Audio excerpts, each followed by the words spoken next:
Começando agora a frente A de Matemática 1, que é a parte que trata a análise combinatória, que é a parte do Miguel. A análise combinatória, eu gosto de chamar ela da arte de contar eventos. Então, é contar. Ah, mas eu sei contar. 1, 2, 3, 4. É basicamente isso, é realmente isso. Então, se eu te pergunto quantos dígitos tem aqui, é basicamente você contar 1, 2, 3, 4, 5, 6. Só que nem todas as questões vão ser tão triviais como essa. Então, você vai aprender formas de contar, formas inteligentes de contar.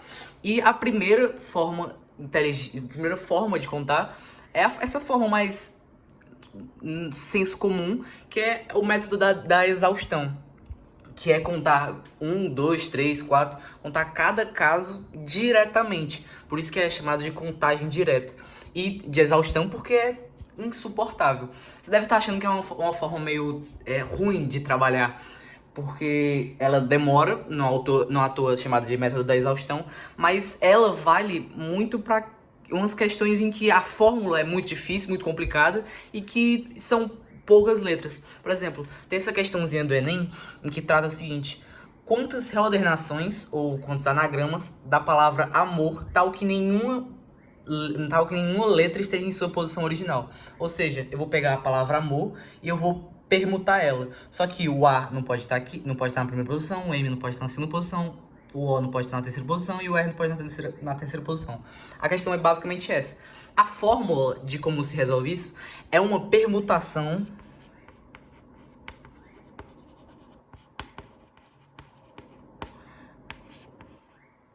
caótica.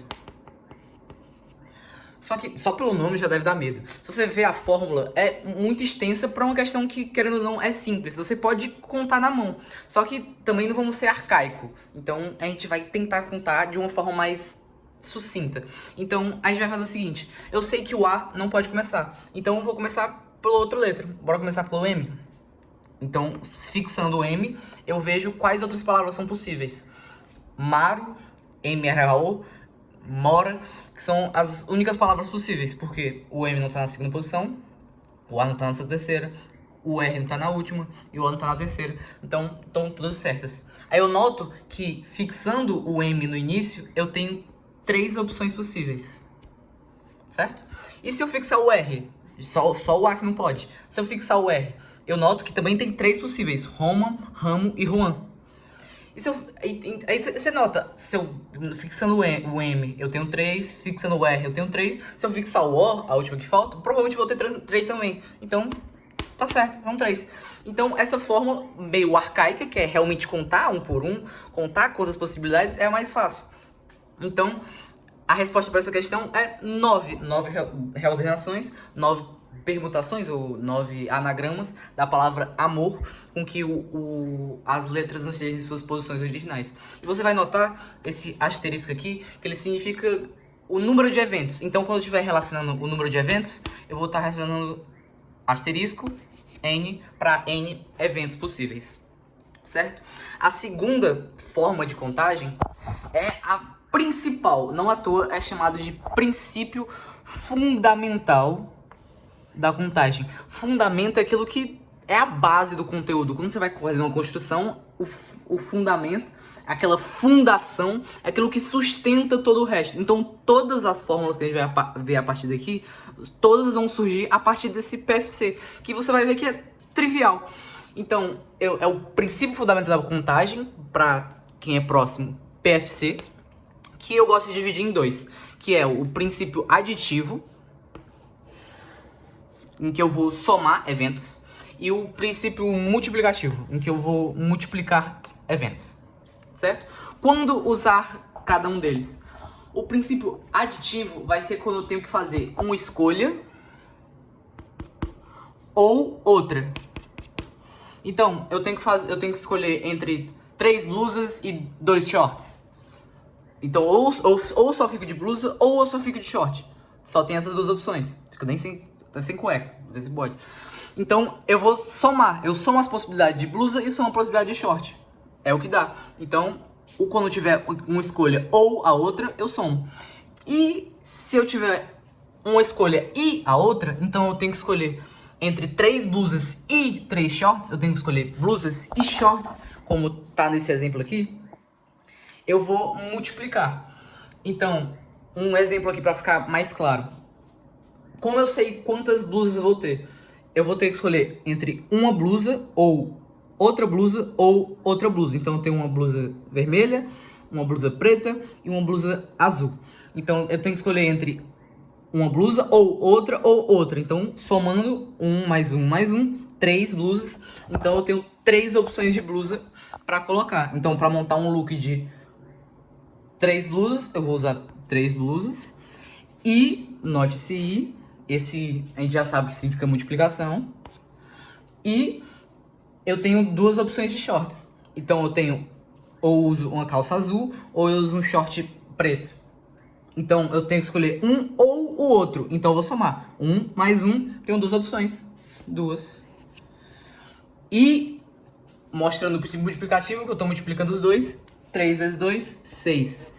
Você deve estar perguntando de onde é que vem isso, por que é que eu tenho que multiplicar? O que eu tô fazendo, basicamente, é fazendo o que eu tava fazendo aqui. Lembra que eu tava fixando o M, que eu tava fixando o R, que eu tava fixando o O? Então, eu tô fazendo a mesma coisa aqui, só que agora eu vou fixar a calça azul, por exemplo. Vou fixar a calça azul. E se eu fixar na calça azul, quantas opções eu tenho? Ou com a calça azul eu uso uma blusa vermelha, ou uso uma blusa preta, ou uso uma blusa azul. E se eu fixar o short preto? Então, fixando o short preto, ou eu vou usar a mesma blusa vermelha, ou eu vou usar a mesma blusa preta, ou eu vou usar a mesma blusa azul. Então, se eu somar todas, eu tenho 1, 2, 3, 4, 5, 6 looks. Mesma resposta. Essa é basicamente como eu consigo formar. Agora, a parte que é mais complicadinha, mais chatinha desse princípio fundamental da contagem, é a parte de separação dos casos. Certo? Então, nem sempre eu vou ter que fazer uma coisa ou outra.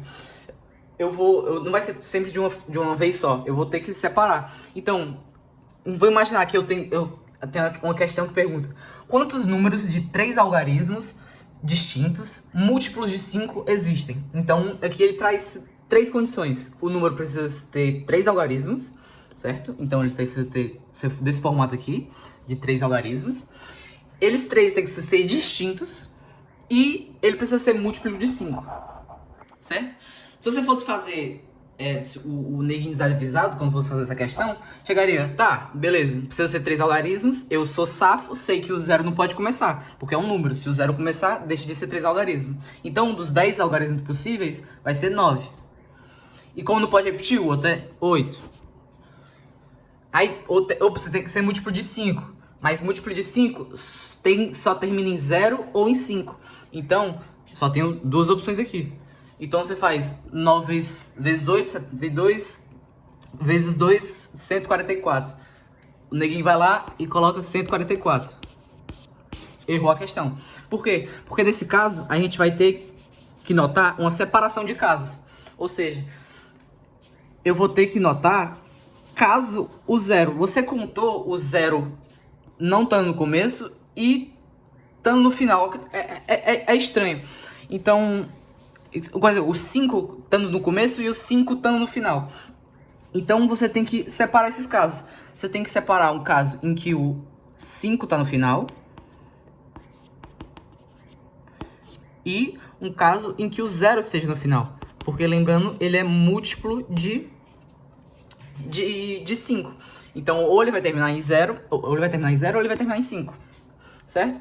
Com 5 no final, o número tem 3 algarismos. Eu sei que o 5 está no final, então só tem uma opção para o algarismo final. Eu sei que ele não pode começar com 0, então eu não posso ter nem o 5 nem o 0, então eu tenho 8 opções. E o outro aqui, eu não tenho nem essa, mas o 0 pode, então eu continuo com 8 opções. Então, com o 5 no fim, eu vou ter 64 opções. Certo? 64 opções. E com um 0 no fim? É tão trivial quanto. Eu tenho, no final, só pode ser o 0. Então, é 1, só pode ser o 0. No começo, aqui, pode ser qualquer um. O 5 não está excluído. O 0 já usei. Então, ele não vai influenciar aqui. Então, 9. E 8, porque eu não posso usar nem o 0 e nem o logaritmo no começo. Então 8, 9 vezes 8, 72, se eu não me engano. Então, com 0 no final eu tenho 72 opções, com 5 no final 64. Ou eu vou ter o 5, ou eu vou ter o 0. Então, como é ou, princípio aditivo, eu somo 64 mais 72 dá 136. Gabarito 136. Show? Deu pra entender, basicamente? Esse princípio multiplicativo e o princípio aditivo a gente vai usar pra tudo. Agora pra demonstrar todas as fórmulas, então é importante você guardar ele. E com ele você consegue fazer qualquer questão. Só que vai ficando difícil e você vai vendo que as coisas vão se repetindo. Então a gente vai sintetizar dessa forma. Show?